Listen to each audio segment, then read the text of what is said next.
안녕하십니까. 뉴스 플러스입니다.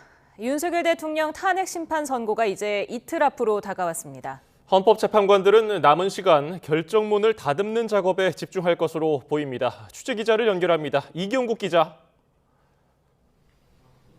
네, 헌법재판소에 나와 있습니다. 네, 선고를 이틀 앞둔 오늘 헌재는 막바지 준비를 진행했겠죠. 네, 윤 대통령 탄핵 사건 선고 모레 오전 11시 대심 판정에서 진행이 됩니다. 재판관들 어제 오전 마지막 평의를 통해서 각자 의견을 밝히고 또 주문을 정하는 평결 절차까지 마무리한 것으로 보이는데요. 이에 따라 말씀하신 것처럼 오늘은 세부 문구를 점검하는 등 결정문을 다듬는 작업에 주력했을 것으로 보입니다. 별개 의견이나 보충 의견 또는 반대 의견 등 법정 의견 외에 결정문에 담길 내용을 조율했을 가능성도 있습니다. 재판관들은 선고 당일에는 별도 평의 없이 바로 선고를 진행하기로 했는데 이에 따라 늦어도 내일 오후 중으로는 최종 결정문 확정 그리고 재판관들의 서명 등이 진행될 가능성이 있습니다. 윤 대통령이 모레 선고기일에 출석할지도 관심인데요. 따로 정해진 방침이 있습니까? 네, 지난달 8일 구속 취소로 석방된 윤 대통령 줄곧 한남동 대통령 관저에 머무르고 있습니다. 앞선 변론기일에 대부분 출석을 했던 만큼 선고기일에도 나오지 않겠느냐라는 전망이 나오는데 아직 여부가 정해지지는 않은 것으로 파악됐습니다. 윤 대통령 측은 출석 여부에 대해서 여전히 논의 중이라는 입장입니다. 선고 당일에 시위대를 비롯해서 많은 사람이 헌재에 몰릴 것으로 예상되는 만큼 경호 문제 등을 고려하는 것으로 보입니다. 탄핵 심판은 형사재판과 달리 피청구인인 윤 대통령이 직접 심판정에 나오지 않아도 선고를 진행하는 데에는 문제가 없습니다. 과거 노무현 전 대통령이나 박근혜 전 대통령도 탄핵 심판 선고기일에 직접 출석하지는 않았습니다. 네, 탄핵 심판 선고를 현장에서 보려는 방청 신청도 이어지고 있다고요? 맞습니다. 헌재는 국민적인 관심사를 고려해서 방송사 생중계 그리고 일반인의 방청을 허용했습니다. 선고기일이 진행될 대심 판정에는 일반인 방청석 20석, 20석이 마련됩니다. 어제 오후부터 방청 신청을 받기 시작했는데 오늘 오후 3시까지 집계된 신청자 수는 모두 7만 1천여 명으로 경쟁률은 3,550대 1을 기록하고 있습니다. 박근혜 전 대통령 선고 방청 경쟁률인 796대 1의 4배를 훌쩍 넘는 수치고요. 윤 대통령 첫 준비기일에서 기록한 최고 경쟁률 2251대 1도 이미 경신을 했습니다. 조금 뒤에 오후 6시를 기준으로 집계된 방청 신청자 수도 공개가 되는데 경쟁률은 더 높아졌을 것으로 보입니다. 신청은 내일 오후 5시에 최종 마감이 됩니다. 헌재는 신청이 끝나면 전자추첨을 거쳐서 당첨된 시민들에게 방청 절차를 안내한다는 계획입니다. 선고를 앞두고 헌재 경비도 삼엄할 것 같은데 지금 상황은 어떻습니까? 네, 말씀하신 것처럼 삼엄한 경계가 이어지고 있습니다. 헌재 경내 진입은 물론이고 인근에 접근하는 건 역시 경찰의 신원 확인을 거쳐야 하는 상황입니다.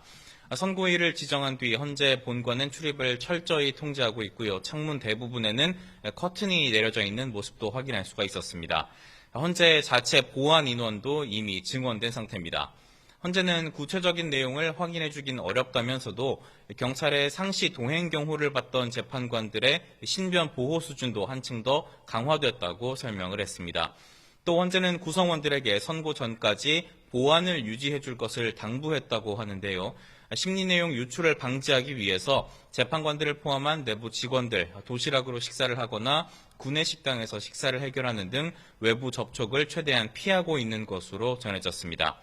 헌재는 선고 당일에는 일반 방청객 등에 대한 출입 검색도 한층 더 강화한다는 방침입니다. 지금까지 헌법재판소에서 전해드렸습니다. 이틀 뒤로 다가온 윤석열 대통령 탄핵 심판 선고를 앞두고 경찰은 헌재 인근을 전면 통제해 진공 상태로 만들고 있습니다. 차단 범위도 기존 100m에서 150m로 확장했습니다. 현장에 나가 있는 취재기자를 연결합니다. 김희영 기자. 네, 안국역 사거리입니다. 네, 도로에 차가 다니지 않는군요. 네, 경찰은 오늘 오후 2시부터 헌재 인근 통제구역 범위를 헌재 반경 100m에서 150m로 늘렸습니다. 제가 서 있는 안국역 사거리도 차량 통행이 완전히 통제되고 있는데요. 제 앞쪽 안국역 1번과 6번 출구 근처에는 경찰 차벽 트럭이 전개된 것도 볼 수 있습니다. 이곳을 포함해서 경찰은 헌재 인근 3개 주요 지점에 경찰 버스 등을 배치해 일대를 차단했습니다. 경찰이 이렇게 헌재 일대를 비워 진공 상태로 만들기에 나선 건 어제 낮 1시부터인데요. 헌재 앞 도로변을 비롯해 안국역 일부 출구, 제동초등학교 사거리 등에 질서 유지선과 경찰버스 차벽이 설치됐습니다. 인도에도 투명 안전 펜스를 포함해 바리케이드가 겹겹이 놓여 출입 목적과 신분을 확인하는 등 통행이 제한되고 있습니다. 경찰은 헌재 정문 앞 탄핵 반대측 천막도 정리하도록 하면서 일대를 사실상 진공 상태로 만들었는데요. 아직 남은 일부 윤 대통령 지지자들에 대해서도 되도록 오늘 안에 돗자리를 치우고 자리를 옮기도록 설득하고 있습니다. 또 지하철 3호선 안국역 일부 출구도 폐쇄했는데 상황에 따라 유동적으로 폐쇄 출구를 조정하고 있습니다. 서울교통공사는 선고 당일에는 첫 차부터 역을 폐쇄하고 무정차 운행한다는 계획입니다. 예, 경비 태세 강화를 위한 경찰 지휘부 회의도 있었죠? 네, 경찰은 전국 경찰 지휘부 화상회의를 열고 대비 태세를 점검했습니다. 이호영 경찰청장 직무대행은 그 어느 때보다 엄중한 상황에 직면했다며 국민의 안전이 위협받거나 심각한 사회 갈등으로 번지지 않도록 경찰의 모든 역량을 총동원하겠다고 말했습니다. 선고 당일인 4일 0시 가용 인력 100%를 동원하는 최고 수위의 비상근무 단계인 가포 비상을 발령하고 서울의 기동대 210개 부대 1만 4천 명을 집중 배치할 예정입니다. 어제 낮부터 24시간 대응 체제를 유지하는 중인데 헌법재판소 주변 일대를 시위대 등이 없는 진공 상태로 계속 관리할 방침입니다. 네, 탄핵 찬반 양측 집회 어디서 진행되고 있습니까? 네, 경찰은 통행이 제한되고 있는 헌재 반경 150m 구역은 집회가 일체 금지된다고 강조했는데요. 그런 만큼 차단 범위 밖 안국역 일대에서 탄핵 찬반 집회가 이어지고 있습니다. 탄핵 찬반 양측 모두 철야 집회를 하고 있는데요. 탄핵 찬성 측은 안국역 6번 출구 인근 안국동 사거리 쪽에서, 탄핵 반대 측은 안국역 5번 출구 인근에서 무대를 세우고 집회를 하고 있습니다. 이에 따라 율곡로와 3일대로 등 일부 도로가 계속 통제되고 있습니다. 제동초등학교 앞 교차로 일대에서도 탄핵 반대 측 인원 일부가 모여 구호를 외치는 등 1인 시위를 이어가고 있습니다. 경찰은 탄핵 심판 선고 이래 역대 최다 인원이 집결할 것으로 보고 있는데요. 일대 경비를 한층 강화하고 집회 상황을 예의주시하고 있습니다. 지금까지 안국역 사거리에서 YTN 김희영입니다. 대통령 탄핵 심판 선고를 이틀 앞두고 한덕수 대통령 권한대행은 정치인들을 상대로 폭력을 유도하는 발언을 삼가달라고 강조했습니다. 또 공권력에 도전할 경우 무관용 원칙을 적용하겠다고 강조했는데 각국 대사관들은 자국민들의 선고일 전후로 집회 장소를 피하고 안전에 유의하라고 권고했습니다. 박희재 기자입니다. 윤석열 대통령 탄핵 심판 선고가 임박하면서 찬성, 반대를 외치는 목소리가 격화되고 있습니다. 선고 당일 집회를 넘어 폭력 행위가 발생하는 걸 미리 막기 위해 한덕수 대통령 권한대행이 관계부처 장관들과 시한 대책을 논의했습니다. 한덕수 대행은 특히 헌법재판관들과 주요 시설 경호를 강화하고 공권력에 도전할 경우 체포와 무관용 원칙으로 대응하겠다고 천명했습니다. 시설 파괴, 폭행, 방화 등 공권력에 도전하고 공동체를 파괴하는 행위에 대해서는 현행범 체포 원칙과 무관용 원칙으로 반드시 책임을 묻겠습니다. 정치권을 향한 당부도 있었습니다. 폭력을 자극할 만한 발언을 삼가고 분열보다는 통합에 힘써달라고 요청했습니다. 그러면서 이제는 헌재가 아닌 국민의 시간이라며 어떤 결론이 나오더라도 차분히 수용해야 한다고 강조했습니다. 그 어떠한 결정이 내려지더라도 우리는 법치주의 원칙에 따라 그 결과를 차분하고 냉정하게 받아들여야 합니다. 이제 헌재의 시간을 지나 국민의 시간입니다. 이에 따라 모든 인원을 동원하는 경찰에 이어 행정안전부도 집회 현장에서 본부를 꾸려 안전, 교통 질서를 관리하고 과학기술정보통신부는 당일 사이버 위협에 대비해 24시간 집중 모니터링을 진행할 예정입니다. 각국 대사관도 자국민들에게 안전에 유의하라는 지침을 내렸습니다. 주한 미국 대사관, 주한 중국 대사관은 집회 장소를 피하고 러시아 대사관도 사람이 모이는 장소에 방문하는 행위를 자제하라고 당부했습니다. YTN 박희재입니다. 윤 대통령 탄핵 심판 선고가 다가올수록 여당은 기각, 대통령 복귀를 한 목소리로 외치며 결집을 도모하는 분위기입니다. 더불어민주당 이재명 대표가 유혈 사태를 언급한 데에는 헌법재판소의 파면 결정을 겁박하는 반헌법적 망언이라고 비난했습니다. 김다연 기자입니다. 국민의힘 지도부는 대통령 탄핵안 기각을 바라는 게 당론이라고 말합니다. 경제와 외교, 안보가 흔들리는 상황을 다잡기 위해선 대통령의 복귀가 필요하다는 겁니다. 대통령 복귀 시 유혈 사태가 날 수 있다는 민주당 이재명 대표의 발언은 기각에 대비한 테러 사주라고 맹비난했습니다. 유혈 사태까지 거론하는 것은 내란 행위의 다름 아닙니다. 대통령이 조속히 직무에 복귀해서 멈춰선 국정을 재정비하고 민생을 돌봐야 할 것입니다. 또 민주당의 입법 독재는 계속 막아내야 한다며 탄핵 심판에서 어떤 결과가 나오든 끝이 아니라 시작이라고 강조했습니다. 조기 대선 가능성에 대비한 지지층 결집용 발언이란 해석도 나왔지만 탄핵 인용을 염두에 두는 건 아니라고 선을 그었습니다. 의원들과 함께 이 자유민주주의와 법치주의를 지키기 위해서 최선을 다하자는 그런 각오를 다지는 의미로 말씀드린 겁니다.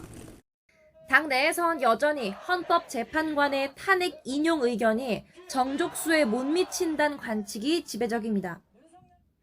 원내 관계자는 YTN에 아무리 헌재가 정치적 판단을 한다지만 절차적 흠결과 진술 신빙성을 생각하면 기각 가능성이 크다고 주장했습니다.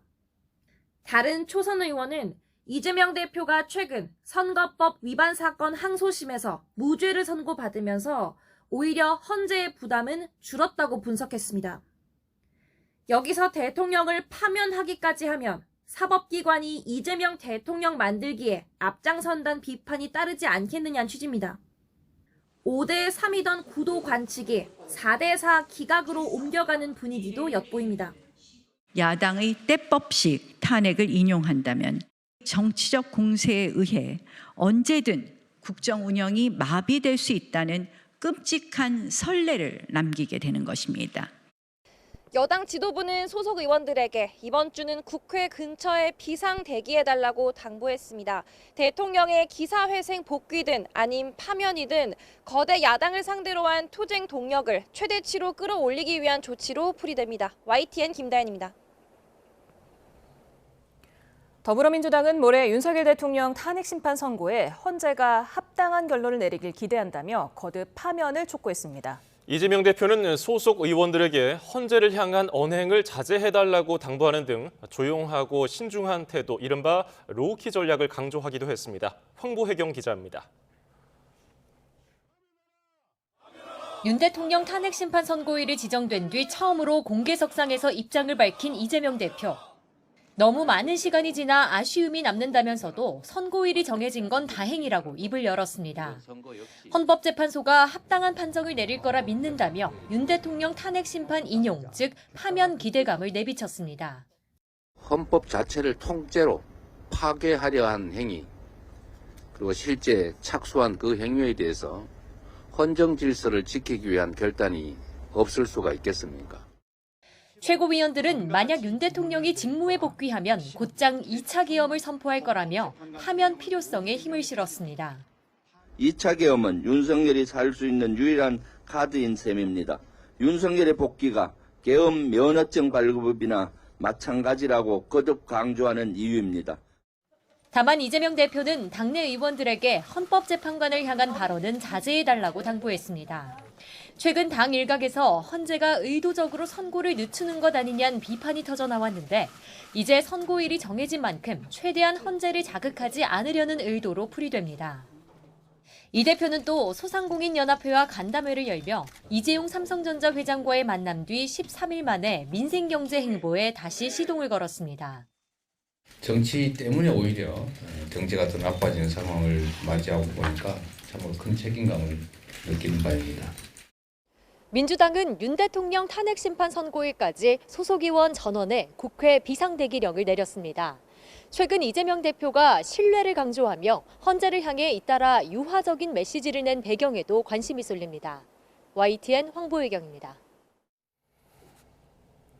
강전의 국민의힘 대변인 이승훈 더불어민주당 전략기획위 부위원장과 전국 상황 짚어보겠습니다. 어서 오십시오. 안녕하세요. 네, 어제 오전에 이미 판결 절차가 끝났다고 저희 취재진이 확인을 했는데 그렇다면 이미 답은 정해져 있는 거 아니겠습니까? 이제 발표만 모레 하는 건데 지금 8대 0부터 4대 4까지 아주 다양한 버전이 지금 추측으로 난무를 하고 있는데 지금 양 당에 소속돼 있으면서도 법조인이시잖아요. 두 분 어떻게 예상하고 계십니까? 일단은 근데 어제 YTN에서 보도가 나왔던 뭐 판결이 다 끝났다라고 한 보도는 약간 그 좀 과장되어 있는 보도가 아닌가 개인적으로 생각을 합니다. 일단은 대통령의 탄핵 심판 선고가 11시로 잡혔잖아요. 박근혜 전 대통령의 경우에도 11시에 했었고 당일 오전에 판결을 했다라고 알려지고 있는데 같은 상황이지 않을까라고 생각합니다. 다만 이제 선고기일을 잡았을 때 어느 정도의 결론은 났고 그렇기 때문에 선고기일을 지정할 수 있던 상황이 아닌가라고 생각을 하는데 어쨌든 헌법재판관들이 마지막까지 좀 고민은 있을 것이라고 생각을 하고요. 당일날 오전에 판결로서 마무리를 하게 되지 않을까 생각합니다. 저희 측에서는 뭐 각하 그리고 조심스럽게 또 기각에 대해서도 말씀을 드리고 있는데 저는 개인적으로는 각하는 조금 어렵지 않을까라고 생각을 합니다. 왜냐하면 내란죄 철회 부분에 대해서 대통령 측에서 초반에 문제 제기를 했었거든요. 그랬더니 그때 재판관들이 한번 평의를 해보겠다라고 이야기를 했어요. 근데 평의의 결과를 얘기해 주진 않았습니다. 근데 분명히 그때 각하 사유가 되는 것인가에 대해서 내부적인 논의가 있었던 것인데 만약에 그때 뭐 과반수 이상이 각하의 의견으로 모아졌다면 그때 판결이 나왔어야 되는 것이거든요. 그런데 그렇게 되지 않고 그 이후에 결국 변론기일이 일주일에 6명씩 증인이 나오면서 굉장히 속도감 있게 진행이 되지 않았습니까? 그런 것들을 봤을 때는 당시에 각하 의견이 그렇게 많지는 않았을 것 같다. 적어도 한 3-4분 정도가 있었으면은 그 뒤에 본격적인 변론기일이 조금 늦게 시작됐을 수도 있을 것이라고 저는 생각을 하거든요. 그러면은 이제 이후에 인용 의견이냐 기각 의견이냐 이것을 생각하시는 분들이 많을 것인데 최근에 나왔었던 데드락 이런 이야기들을 저는 신빙성이 있지 않나 생각합니다. 2월 25일에 결심을 했는데 4월 4일에야 선고를 한다라고 하는 것은 내부적으로 논의가 원활하지 않았다라고 볼 수밖에 없는 것이고 그렇다면은 여기에 있어서 뭐 물론 썰입니다만 과거에 박근혜 전 대통령의 경우에도 한 2분 정도의 재판관이 나중에 좀 마음을 바꿨다는 이야기들이 있었거든요. 그러한 노력을 하다가 이제는 선고가 늦어지면서 오히려 전국 상황이 더 엉망이 되는 부분들, 국민들께서 불안하시는 부분들이 있기 때문에 지금 상황 그대로 선고를 하는 것이 아닌가라고 봅니다. 예, 어제 판결을 통해 판결이 이루어졌다는 내용은 저희 법조 기자들이 또 취재를 통해서 또 알게 된 내용이니까 과장된 내용이라는 또 개인적인 의견을 제가 말씀드리는 거는 예. 거의 어느 정도 의견은 모아졌기 때문에 선고기일이 잡힌 것이고 근데 판결이라는 어떤 형식적인 절차는 마지막 날 할 것이라고 저는 생각을 하는데요. 그런데 이제 경우의 수별로 어느 정도 판결문도 완결이 되어 있기 때문에 이렇게 선고기일을 잡고 나름대로 마무리가 된 것이 아닌가라고 말씀드린 것입니다. 예, 또 저희는 저희 법조 기자들이 또 취재한 내용대로 또 말씀을 드렸다는 점 다시 한번 확인해드리고요. 이 변호사님은 어떻게 생각하세요? 아니 이제 윤석열 대통령에 대한 탄핵 심판이잖아요. 굉장히 복잡한 쟁점이 있고 대통령이 얼마나 많은 쟁점들을 반영했잖아요. 본인이 주장을 했었잖아요. 이것에 대해서 선고를 하려고 한다면 별개의 의견도 있을 수 있고 보충 의견도 있을 수 있고 또 경우에 따라서는 소수 의견도 있을 수 있기 때문에 이 판결문을 마무리하는 작업도 또 시간이 필요할 겁니다. 그래서 재판관들 사이에서는 판결을 통해서 거의 대부분 의견 교환을 했을 것 같고요. 다만 도장만 선고 당일 오전에 찍지 않을까 저는 뭐 그렇게 생각하고요. 다행히도 4월 18일이 넘어간다라고 한다면 굉장히 위험하다라고 생각했거든요. 헌법재판관 두 분이 퇴임하시기 때문에 결국 헌법재판소도 마비되고 국가도 마비되는 그야말로 진공 상태가 될 거라고 생각을 했는데 4월 4일 잡혔다라고 하는 것은 그나마 탄핵이 인용될 가능성이 굉장히 높아졌다라고 보고 4월 11일 날 잡힌다라고 한다면 조금 불안한 마음이 저 개인적으로도 있었습니다만 국민들의 불안한 마음을 알기 때문에 소수 의견을 가졌던 헌법재판관들이 마음을 바꿔서 탄핵 인용으로 가서 8대 0으로 갔을 가능성이 매우 높다라고 생각됩니다. 네, 저희 또 취재진이 선거 당일에는 평의가 예정돼 있지 않은 것으로 지금 파악을 한 만큼 늦어도 내일 오후 중에는 최종 결정문이 확정되지 않을까 이렇게 또 조심스럽게 저희가 예측을 해보겠고요. 지금 방금 말씀하신 반대 의견부터 또 별개 의견, 또 보충 의견까지 실릴 수가 있는데 어떻게 예상하고 계십니까? 과거에 노무현 전 대통령의 경우에는 지금처럼 헌법재판소 법이 개정이 되기 전이어서요. 그때는 소수 의견이 아예 들어가질 않았습니다. 그런데 뭐 박근혜 전 대통령 같은 경우는 만장일치로서 결론이 나왔는데 우리 최근에 한덕수 국무총리 사건을 봤을 때는 각하 의견, 인용 의견, 기각 의견 그리고 기각 의견 중에서도 한 분 같은 경우 또 전혀 다른 형태의 기각 의견이 나왔었거든요. 이런 것들을 보면은 저는 지금 헌법재판소가 어떠한 뭐랄까요 하나로서의 의견이 나오는 것은 실질적으로 좀 어려운 상황이 아닌가라고 봅니다. 감사원장 사건도 결국 8대 0이었습니다만 세 분 같은 경우에 또 별개 의견을 또 제시하는 부분들도 있었거든요. 그리고 이번 윤석열 대통령 탄핵 심판 사건 같은 경우에는 유례 없이 굉장히 판결문이 길어지게 되지 않을까. 그래서 선고 자체도 아마 주문을 마지막에 읽을 것으로 예상이 되는데 그동안에는 한 20분 정도씩 걸렸었거든요. 과거 두 전 대통령의 경우에는. 저는 이번 윤석열 대통령 사건에 있어서는 선고 자체도 이 판결문을 읽는 것도 굉장히 오래 걸릴 것 같다라고 생각을 합니다. 예, 소수 의견이 담긴다면 그건 이제 처음 있는 일이 되는데 어떻게 보세요? 전원일치라고 전망을 보통 쭉 해오셨잖아요. 제가 봤을 때는 이제 전원일치가 나올 수밖에 없는 게 정상적인 법조인이라면 그렇게 생각하거든요. 일단은 뭐 뜬금없이 정치 활동을 금지해버리고 영장 없이 체포하겠다라고 하고 의사도 처단하겠다고 하고 실제 여당 대표인 한동훈 대표까지 체포했다라고 하는 것들이 거의 기정사실화되고 있잖아요. 굉장히 무법질서 상태가 되는 건데 이걸 탄핵을 기각한다라고 하는 건 굉장히 어렵다라는 측면과요. 또 자꾸 각하 얘기들을 이제 국민의힘에서 많이 하는데 내란죄와 내란 행위를 같이 소추 사유로 넣었다가 내란죄를 철회한다라고 한다면 피청구인에게 유리한 거잖아요. 두 가지 공격을 당했다가 하나가 빠지는 거니까 그러면 이게 각하 사유로 보기는 어렵고요. 또 내란죄를 철회한다라고 국회 소추단이 얘기했습니다만 헌법재판소가 여기에 대해서 별다른 가부 의견을 얘기 안 했고요. 또 과거의 전례에 비춰봤을 때 소추단이 그렇게 주장한다 할지라도 헌법재판소는 내란죄에 대해서 심리를 할 수도 있고 또 말 그대로 이걸 빼고 심리할 수도 있는 부분이기 때문에 각하도 어려운 부분이 있습니다. 또 증거 능력과 관련해서도 뭐 검찰의 피의자 신문조서에 대해서 당사자가 부동의하면 증거로서 형사소송법상 쓸 수 없기 때문에 이게 헌법재판소에서도 인용돼야 된다라고 주장하지만 이 증거 외에도 다른 증거들이 많이 있기 때문에 이걸 가지고 또 각하 사유로 볼 수가 없다라고 판단하고 있거든요.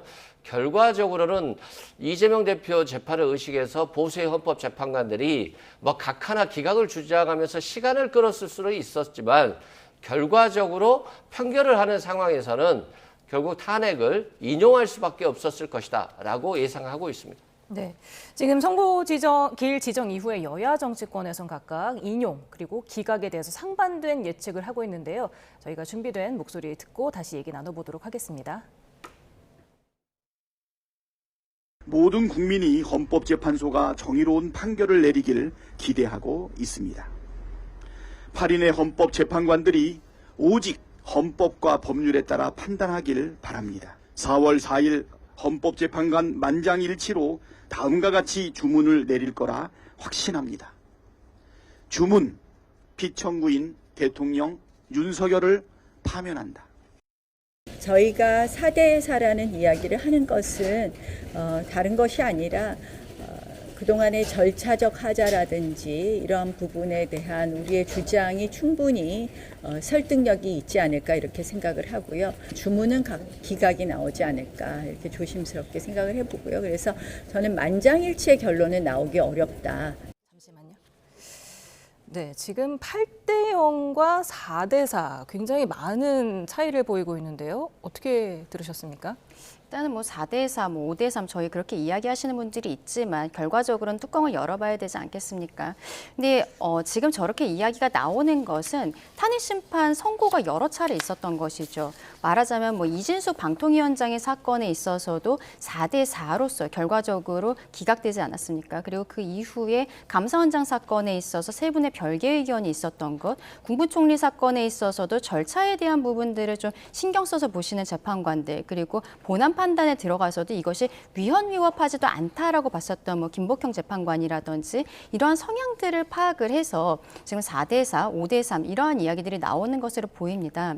결과적으로는 헌법재판관들이 각자의 법과 양심에 따라서 판결을 하게 될 것이라고는 보이지만 지금까지 이 재판관이 어느 부분에 중점을 두고 있었는지는 어느 정도 파악이 되었던 것이 아닌가라고도 생각합니다. 예. 뭐 박범계 의원이라든지 전현희 최고위원은 부위원장 말씀하신 것과 같은 내용이 나왔는데 국민의힘에서는 4대 4가 지금 주류를 이루는 것 같아요. 이런 거는 어디서 기인한다고 보세요? 아마 저분들 속마음은 4대 4가 아닐 거예요. 그런데 뭐 윤석열 대통령을 지지하는 국민의힘 국회의원으로서는 저렇게 말할 수밖에 없을 것이다. 만약에 4대 4로 결론이 난다라고 하면요. 국민들이 이제 법을 안 지키죠. 뭐 계엄을 위해서 특전사령부 군인들을 국회까지 데리고 오고 그리고 나서 국회의원들을 끌어내고 영장도 없이 체포하고 이러려고 시도했던 것들이 다 합헌이고 합법이고 또 중대한 위법이 아니다라고 한다면 앞으로 국민들께 어떻게 법을 요구할 수 있겠습니까?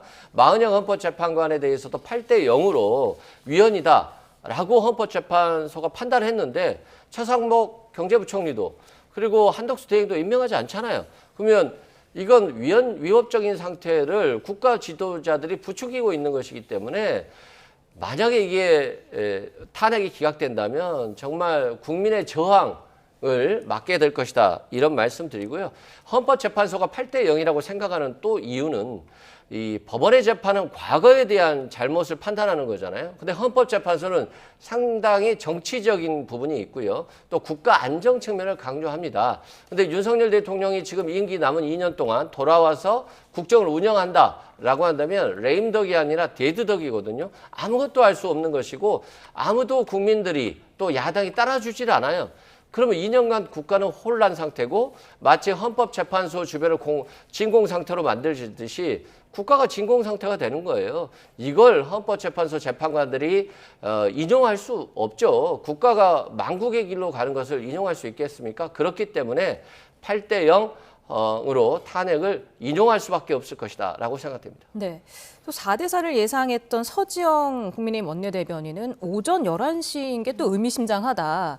생각보다 간단하게 끝날 것이다. 이렇게 해석을 했던데 이게 점심시간을 앞두고 있기 때문이란 겁니까? 아마 그런 취지로 말씀하신 것으로 보이는데요. 근데 앞서 말씀드린 것처럼 과거의 두 대통령의 경우에도 선고는 한 20여 분에 불과했습니다. 그리고 저는 아마 이번에 뭐 별개 의견, 소수 의견 이런 것들이 꽤 많이 들어갈 것이라고 앞서 말씀을 드렸는데 그렇게 해도 한 30분 정도면 어차피 선고는 마무리가 될 것이라고 보거든요. 저는 그것보다는 오전에 어쨌든 선고를 마무리를 해야 이게 만약에 오후에 하게 되는 경우에는 해가 지고 이제 집회가 더 격화될 가능성이 있는 것. 어쨌든 경찰력이 굉장히 크게 동원이 되는 상황이기 때문에 이런 것들도 감안해서 오전으로 오히려 선고 기일을 잡은 것이 아닌가라고도 생각합니다. 예. 자, 그런가 하면은 지금 이 시점에 나경원 의원, 전한길 강사 등과 대통령의 이름이 올라간 책이 나왔습니다. 이거는 어떤 의미로 봐야 할까요? 그러니까 뭐 새로운 대한민국을 만든다면 윤석열 대통령이 후보자 시절에 내야 될 책이잖아요. 그런데 지금 계엄, 내란을 하고 나서 이 국정을 수습해야 될 상황에서 새로운 대한민국을 만든다? 라고 한다는 것은 뭐 본인이 돌아와서 뭔가 새롭게 국정 운영을 해보겠다 이런 의미일 수도 있고, 또한 탄핵됐을 때 탄핵 이유를 대비해서 뭔가 조기 대선 과정에 있어서 정치적 역할을 하기 위해서 책을 냈을 수도 있다라고 생각됩니다. 대통령이 뭐 이름을 빌려주고 자신의 뭐 연설문이 들어가긴 했습니다만 대통령이 집필에 관여하지는 않았을 것으로 보여지고요. 그럼에도 불구하고 본인의 이름과 사진을 사용하도록 했다라고 하는 것들은 탄핵 심판 결과 이후에 정치적으로도 강하게 활동을 하겠다, 이런 강한 메시지를 보여주는 것인데, 그것들이 곧 국정의 안정적인 측면보다는 국정 불안을 좀 부추기는 그런 과정으로 보여줄 수 있겠다는 측면에서는 우려가 좀 깊습니다. 대통령의 최후 변론이 실렸을 뿐 윤 대통령이 직접 출간에 참여한 건 아니다라고 했는데, 이게 정확한 제목이 87 체제를 넘어선 새로운 대한민국입니다. 이게 개헌과 관련이 있는 걸까요?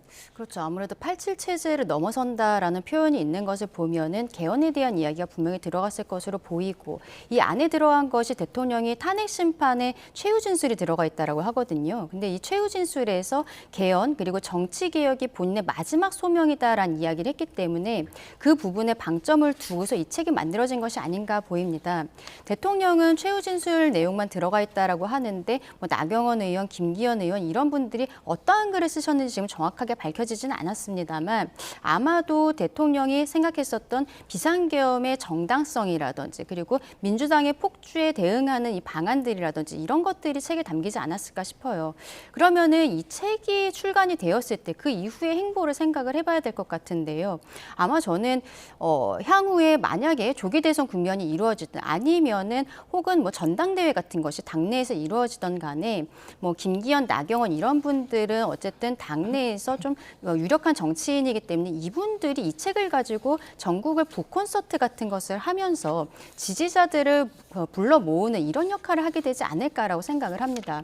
다만 조금 아까 이승훈 변호사님이 짚어주신 것처럼 대통령과 너무 많이 관여되어 있는 것처럼 보이는 것은 약간 지양해야 되지 않나라고도 개인적으로는 생각합니다. 예, 일부에서는 뭐 민주당 의원들, 정성호 의원 같은 경우는 뭐 부끄러움을 좀 알았으면 좋겠다, 강하게 비판을 했고요.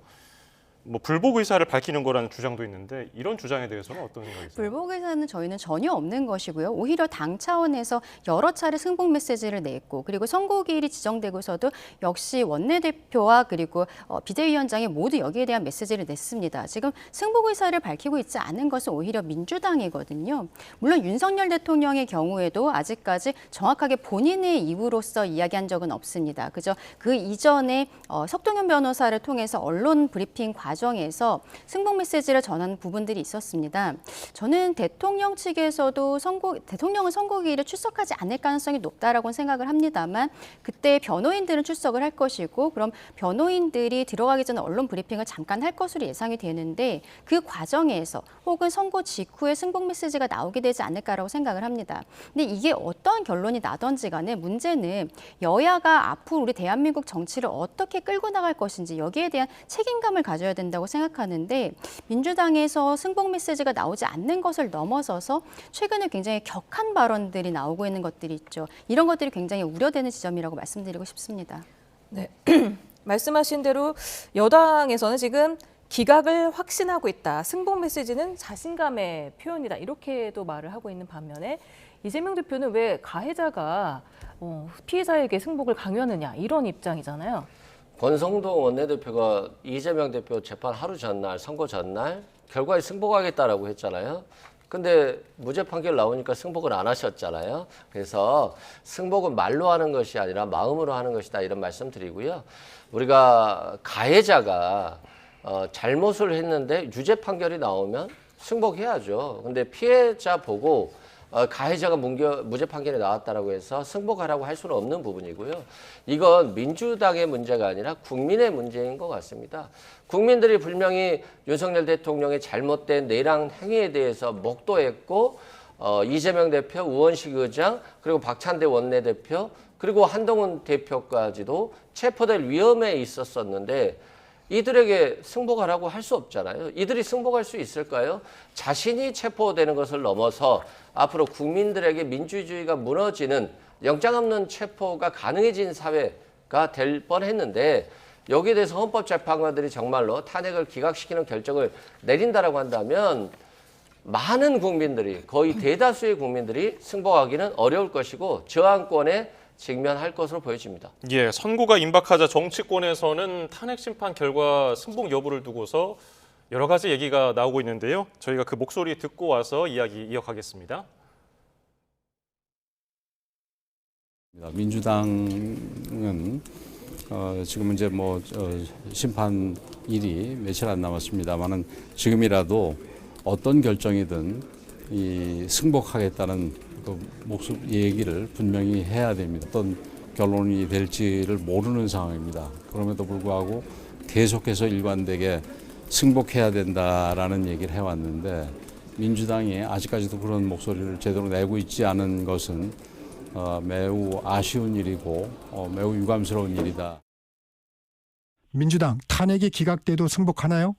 살인죄를 저지른 사람이 반성하지 않고 있는데 용서해라 라고 강요하는 질문처럼 들려요. 지금은 윤석열 파면이 옳다라는 얘기들을 전 국민이 매일매일 쏟아내는 게 중요하지, 기각되면 이것을 수용할 거냐라는 얘기들이 나오는 것이 전혀 도움이 안 된다. 네, 만약에 탄핵이 기각이 되면 윤 대통령은 바로 복귀를 하는 게 아니게 되겠습니까? 그런데 앞서서 그 헌재에서 직무에 복귀하면 임기에 연연하지 않고 개헌을 추진하겠다 이렇게 밝히지 않았습니까?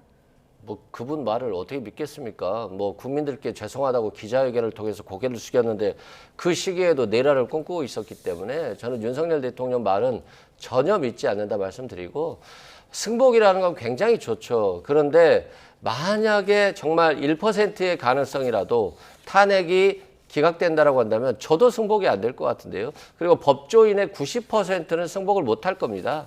그렇다고 한다면 일반 국민들에게 이걸 더 승복시키기는 어려울 거라고 보고요.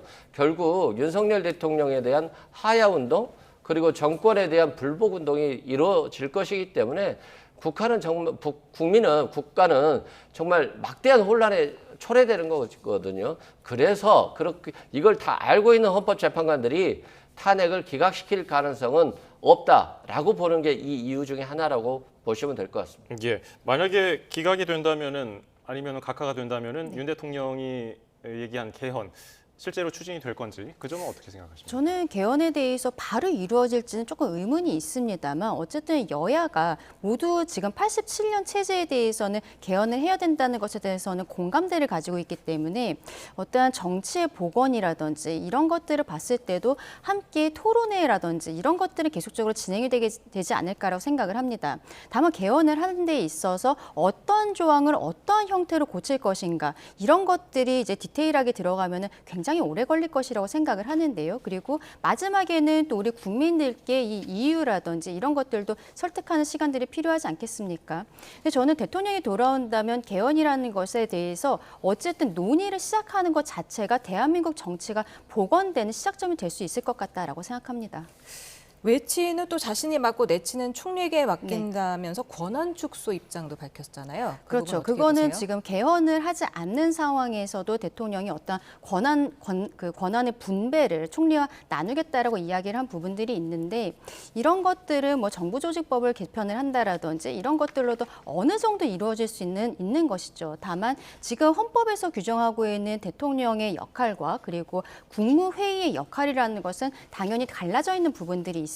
그래서 종국적으로는 개헌이 이루어져야 되는 부분이고 그 과정에 있어서 우리 국민들을 설득하는 시간도 필요할 것이다라고 보입니다. 네, 범야권에서는 탄핵이 불발될 경우에 국민투표 시나리오까지 구상 중이라던데요. 구체적으로 어떤 내용입니까? 근데 사실상 국민투표를 하려고 하더라도 또 개헌이 필요한 부분이기 때문에 결국 정치권, 특히 민주당에서 나오는 말들은 아니 왜 윤석열 대통령의 이런 내란 행위도 헌법재판관들이 계속 시간을 끌면서 국민들을 혼란스럽게 하느냐. 차라리 국민이 대통령을 뽑았으니까 국민이 탄핵도 결정해야 된다. 이런 차원의 어떤 정당성 차원의 주장이라고 생각되고요. 현실적으로 지금 당장 이 시기에 이루어지기는 어렵다. 그래서 윤석열 대통령에 대한 탄핵 결정 이후에 정치권들이 이 부분을 논의해 봐야 될 부분이다라고 생각됩니다. 예. 원내대표를 지낸 박홍근 민주당 의원은 이 윤 대통령 탄핵이 기각된다면 불복 저항 운동을 해야 한다는 목소리를 냈습니다. 물론 박 의원은 이 기일이 정해지기 전에 했었다고 얘기를 했지만요. 이런 대응은 어떻게 보십니까? 지금 민주당에서 승복 메시지가 나오지 않고 특히 또 박지원 의원 같은 경우에도 4월 4일 4시에 있다, 모두 죽을 운명이다 이런 형태로 이야기를 하고 있는 것은 굉장히 부적절하다라고 생각합니다. 어쨌든 어떠한 결론이 나오던지 간에 여야가 함께 승복하는 모습을 보여야 되고 그리고 국민들을 안정시켜야 되는 책무가 있다라고 생각을 하거든요. 윤석열 대통령 같은 경우에는 본인이 어쨌든 선거를 받고 직에 복귀하느냐, 파면이 되느냐 이런 갈림길이 있습니다만 향후에 계속적으로 정치를 이어나가야 되는 것은 저는 여당과 야당이라고 생각을 합니다.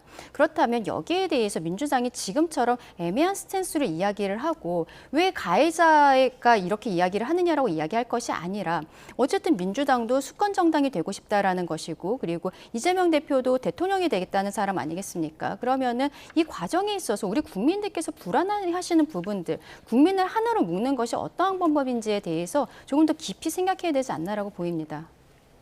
네, 또 반대로 만약에 탄핵이 인용이 된다면 조기 대선이 치러지지 않겠습니까? 이거 날짜는 한덕수 권한대행이 정해서 발표하는 건가요? 아마 한덕수 대행이 정하는데 며칠 내로 정할 겁니다. 2달이라고 하는 기간이 생각보다 굉장히 짧거든요. 국민의힘이나 민주당 내부에서도 후보를 선정해야 되고 그리고 또 본경선을 치르고 그리고 나서 이제 대선을 치르는 것이기 때문에 2달이 굉장히 짧아서 아마도 아주 짧은 시기에 정할 것 같고요. 6월 3일이 벌써 유력하다는 설들이 있더라고요. 그만큼 조기 대선은 현실화되고 있는 것 같습니다. 예, 파면 시에는 조기 대선 국면으로 가는데 탄핵이 기각되거나 각하가 되면은 그 이후에는 어떻게 됩니까? 그럼 대통령 같은 경우에는 바로 대통령실로 출근을 할 것이라고 생각을 합니다.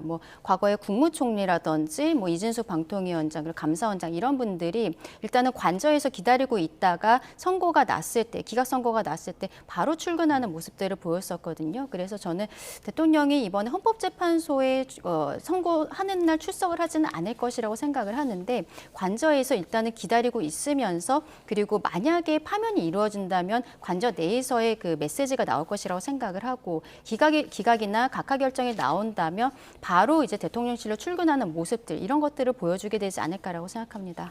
만약에 탄핵이 인용되면 한덕수 대행이 새로운 대통령이 선출될 때까지는 계속해서 대통령 권한 대행을 이어가는 거 아니겠습니까? 그런데 4월 18일에 임기가 끝나는 대통령 몫의 헌법재판관 후임을 누가 임명을 할 것인가? 한덕수 대행이 하겠습니까? 아니면 새로운 대통령이 임명될 때까지 미루겠습니까? 이번에 헌법재판소에서 한덕수 대행에 대한 탄핵소추 정족수를 150인으로 했잖아요.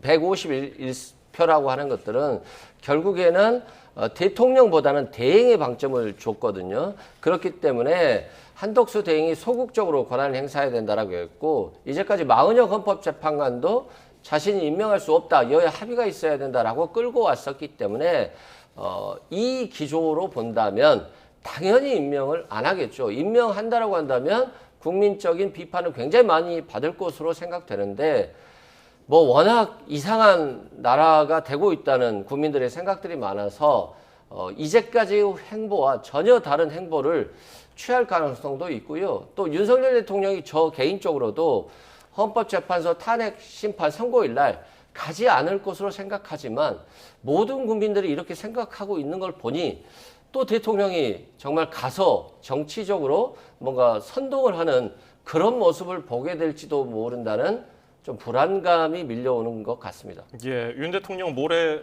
출석할까요? 어떻게 보세요?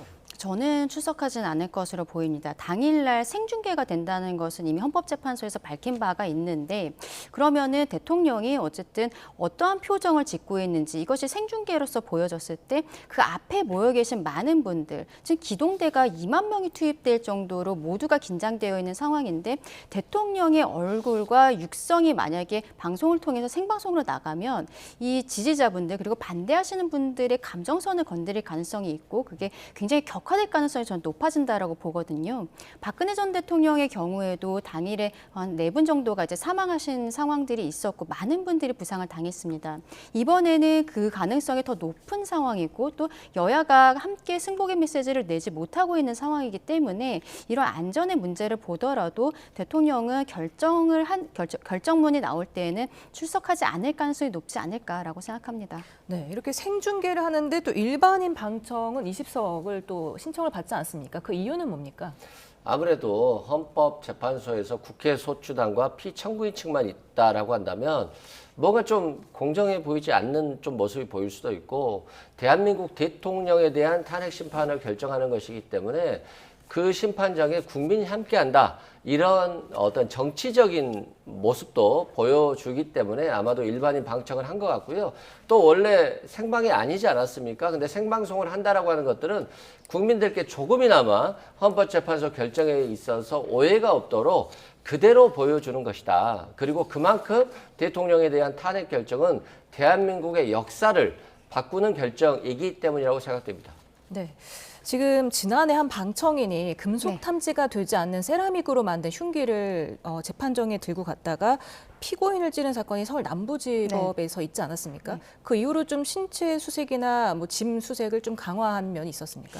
원래 법원에는 들어갈 때 1층에서부터 진검사부터 다 하거든요. 그런데 이게 금속이 아니면은 좀 찾아내기가 어려운 부분들이 있습니다. 그런데 이번에는 20분의 일반 시민들께서 들어가실 때 여기에 있어서는 아마도 굉장히 강하게 수색을 할 가능성이 있다라고 보고 그리고 20명 정도이기 때문에 저는 이분들이 앉으시는 자리 자체도 좀 붙여서 앉기보다는 떨어뜨리는 이런 형태로 하게 되지 않을까. 헌재와 그리고 경찰이 안전에 대해서 최우선적으로 고려를 하고 있을 것이라고 생각을 합니다. 예, 오늘 말씀 여기까지 듣겠습니다. 강전의 국민의힘 대변인 이승훈 민주당 전략기획위 부위원장이었습니다. 감사합니다. 감사합니다.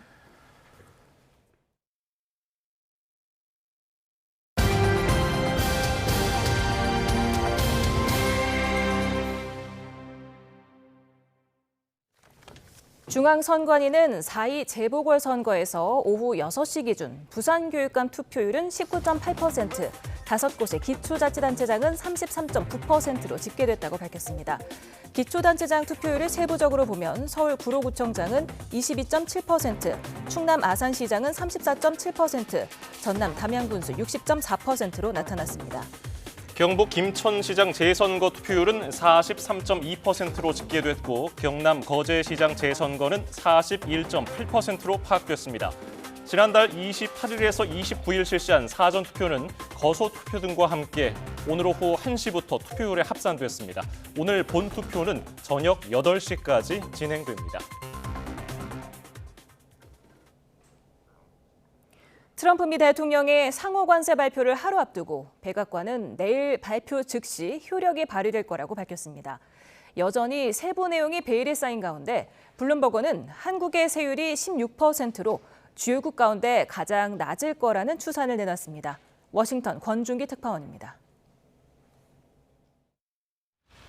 백악관은 트럼프 대통령이 백악관 앞뜰에서 상호 관세를 직접 발표할 계획이라고 밝혔습니다.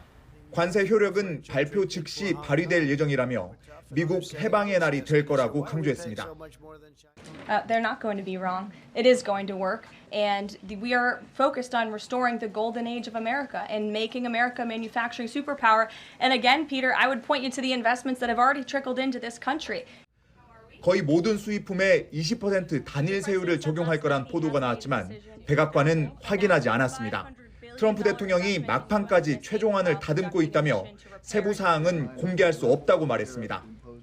He's with his trade and tariff team right now, perfecting it to make sure this is a perfect deal for the American people and the American worker. 블룸버그는 관세와 비관세 장벽 등을 합산해 각국의 상호관세 세율을 추산했습니다. 한국은 16%로 주요 15개국 가운데 가장 낮을 것으로 내다봤습니다.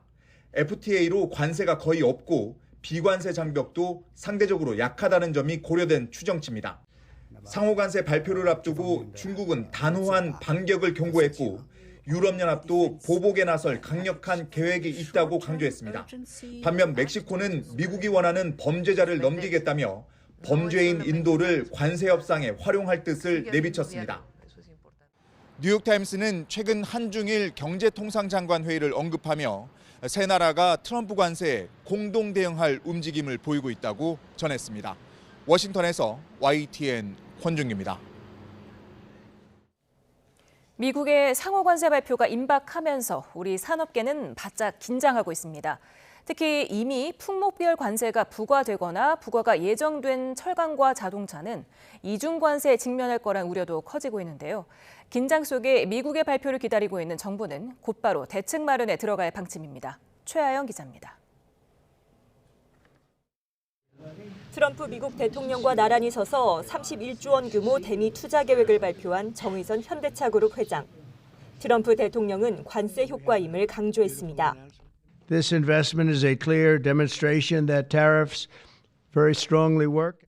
그러면서 한국 시간으로 내일 오후 1시 1분부터 수입 자동차에 관세 25%를 매기겠다고 발표했습니다. 여기에 내일 새벽 발효되는 상호 관세까지 붙을 경우 기존 0%였던 자동차 관세는 40%대로 훌쩍 뛰어오를 수도 있습니다. 아직 미국 판매의 65%가 수출 물량인 현대차 그룹은 대규모 투자 계획이 무색하게 관세 폭탄을 피할 수 없게 됐습니다. 미국 현지 생산량을 늘리겠다고는 했습니다만 그 공장이 설립돼서 생산량이 정상화될 때까지는 상당한 시일이 소요될 수밖에 없다 보니까 또 현대자동차 미국 법인이 딜러들한테 차량 가격 인상에 어떤 이유가 있을 수 있다. 이미 25% 관세를 맞은 철강 역시 상호 관세가 더해질 경우 이중 관세가 불가피합니다. 철강 부품이 들어가는 가전도 도미노처럼 피해를 볼 가능성이 큽니다. 반도체의 경우 관세와 함께 보조금 폐지라는 이중고를 맞닥뜨릴 수 있습니다. 미국이 국가별 상호 관세를 얼마나 매길지 아니면 모든 수입품에 보편 관세를 부과할지 불확실한 상황에서 정부는 일단 관세율을 낮추는 데 주력하고 있습니다.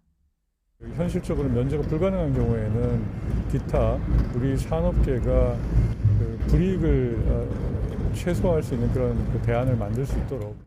정부는 미국 관세가 발표되는 대로 각 업계 관계자들을 불러 모아 여파를 점검하고 대책 마련에 나설 예정입니다. YTN 최아영입니다. 미 상호 관세 발표를 앞두고 현대차와 기아가 지난달 미국에서 두 자릿수 판매 증가율을 기록하며 6달 연속 성장세를 보였습니다. 현대차 그룹은 지난 3월 미국 판매량이 17만 2,669대로 지난해 같은 기간 대비 13.4% 증가했다고 밝혔습니다.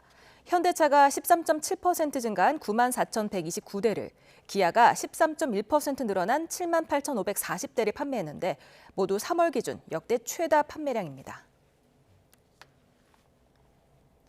정부 여당의 입장과는 달리 직을 걸고 상법 개정안 제2요구권 행사를 막겠다던 이복현 금감원장이 한덕수 대통령 권한대행의 거부권 행사 후 사의를 밝혔습니다.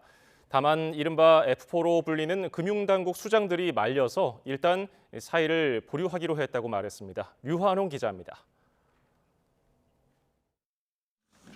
야당이 주도했던 주주에 대한 이사의 충실 의무 규정을 넣는 상법 개정에 찬성 입장이었던 이복현 금융감독원장. 정부의 거부권 행사를 직을 걸고 막겠다는 소신 발언까지 불사해 정부 여당 내에서 너무 튄다는 불만의 목소리가 나오기도 했습니다.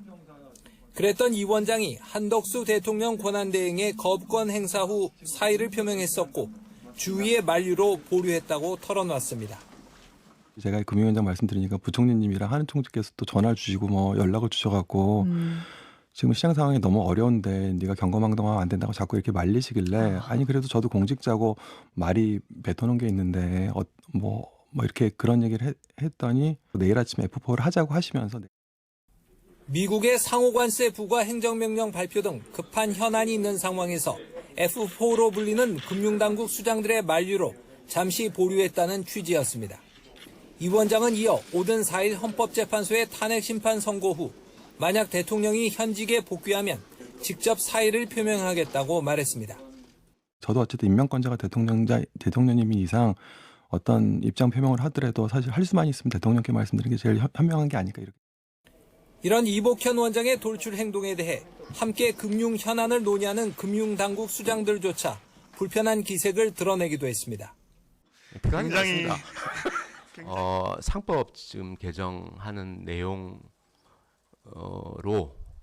그 선의의 어떤 그런 그 개정의 선의가 있죠. 그거를 달성할 수 있느냐, 또 부작용 없느냐 이런 부분을 봤을 때 그 부작용이 좀 우려되고 그 부분에 대한 대안으로서 저희들 자본시장법 개정을 우선했으면 좋겠다. 임기 만료를 2달여 남긴 이복현 원장의 돌출 행동에 대해 헌재의 판결 후 새로운 행보를 염두에 둔 것 아니냐는 의혹의 시각도 존재합니다. YTN 유환홍입니다. 의대 학생협회가 전국 15개 대학의 학생 수업 참여율이 3%대에 불과하다며 의대생 투쟁은 여전히 유효하다고 강조했습니다. 이에 교육부는 집단 행동을 강요하는 학습권 침해 사례가 계속되고 있다며 각 대학에 엄정 대응을 주문했습니다. 권민석 기자입니다. 의대생들의 복학 행렬에 적법한 휴학원을 지켜내지 못했다고 사과한 의대생 단체가 내부 결속에 나섰습니다. 의대 학생협회는 전국의대 15곳을 조사한 결과 1학기에 등록한 학생의 수업 참여율은 3.87%에 불과했다고 주장했습니다. 의대생이 전원 복귀했다는 기사는 많았지만 여전히 교실은 비어있다면서 향후 방향성이 투쟁으로 수렴된 만큼 안내에 잘 따라달라고 당부했습니다. 40개 의대 중 유일하게 미복귀로 남았던 인제대 학생들까지 복학을 선택했지만 일부 대학의 등록 후 수업 거부 투쟁 여론이 90%를 넘는 등 교육 정상화까진 갈 길이 멉니다. 이에 따라 교육부는 전국 의대에 협조 공문을 보내고 집단행동 강요를 비롯한 학습권 침해 행위를 엄정히 조치해달라고 주문했습니다. 건국대 의대는 수업 참여자를 파악해 명단을 공유한다는 제보 등을 다수 접수했다며 학칙에 따라 대응하겠다고 경고하기도 했습니다. 교육부는 실제 수업 참여 여부를 지켜본 뒤 내년도 의대 정원을 확정할 방침이어서 의대생들의 집단 반발은 언제든 되살아날 수 있습니다. YTN 권민석입니다. 남녀공학 전환에 반대해서 점거 시위를 벌였던 동덕여대 학생들이 이번 주부터 경찰 조사를 받습니다. 서울경찰청 형사기동대는 공동재물 손괴와 공동건조물 침입 혐의로 입건된 동덕여대 학생 10여 명을 이번 주에 피의자 신분으로 불러서 차례로 조사할 예정입니다. 현재 내륙 곳곳에 산발적으로 비가 내리고 있습니다. 메마른 날씨에 내리는 단비지만 퇴근길, 길이 미끄러울 수 있는 만큼 안전 운전에 유의해 주시기 바랍니다. 비는 밤에 대부분 그치겠고 5에서 10mm로 양이 많지 않겠습니다. 내일은 대체로 흐리다가 오후부터 날이 개겠습니다. 이에 따라 서울 낮 기온이 17도, 대전도 17도까지 오르며 따뜻함이 감돌겠는데요. 다만 일교차가 10도 안팎으로 크게 벌어지겠고 일부 내륙에는 한때 빗방울이 조금 떨어지는 곳이 있겠습니다.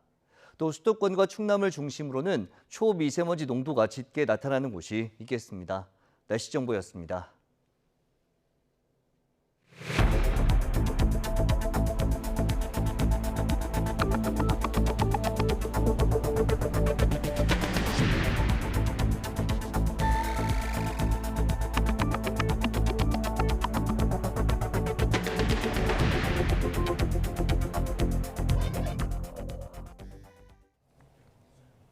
헌법재판소는 윤석열 대통령의 탄핵 심판 선고를 앞두고 결정문을 다듬고 있습니다. 재판관뿐 아니라 헌재 직원들도 외부 접촉을 피하며 철통 보안을 유지하고 있습니다. 신지원 기자입니다.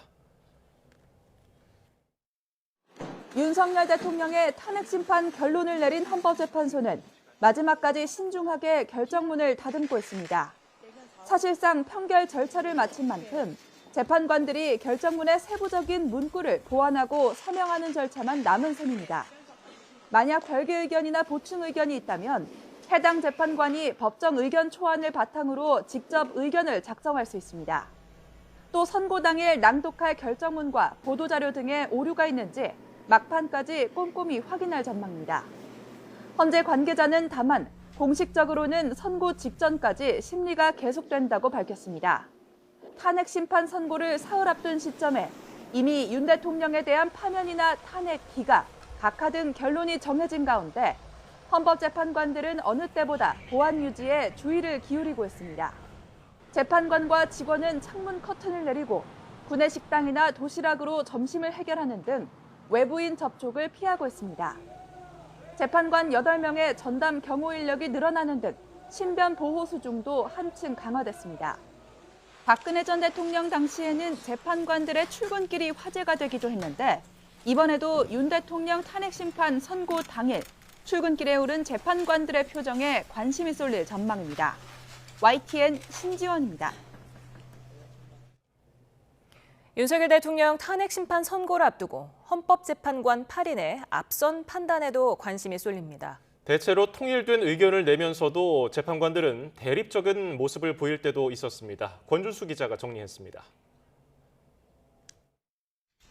헌법재판관들은 8인 체제가 구성된 뒤 주요 결정 8건 가운데 2건에서 각자의 견해를 선명하게 드러냈습니다.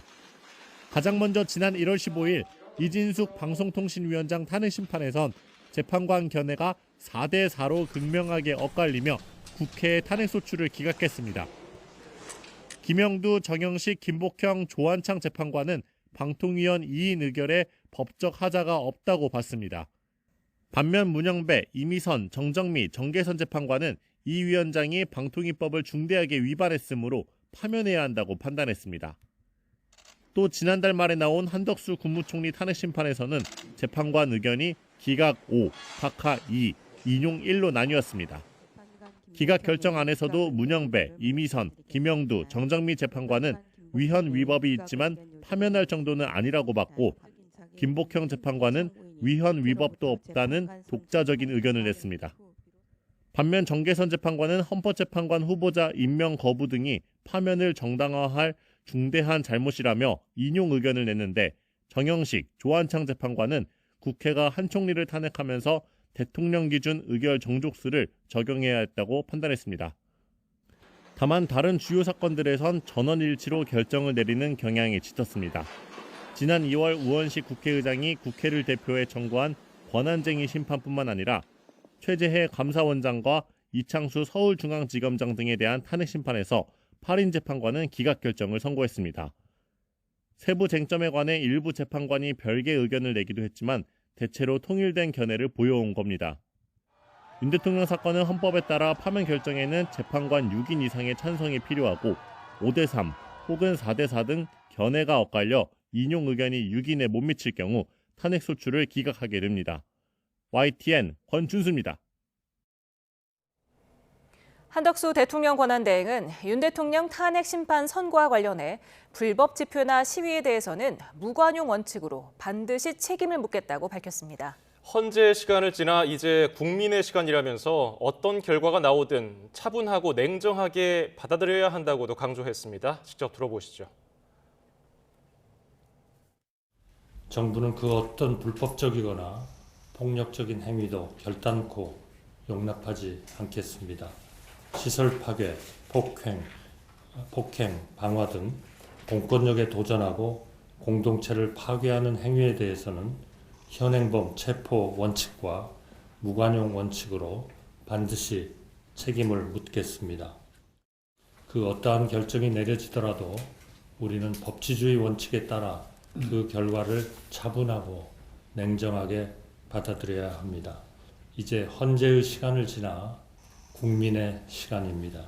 국민 여러분의 힘과 지혜로 우리가 다시 하나가 된다면 이번 혼란과 갈등의 위기도 분명히 극복할 수 있습니다.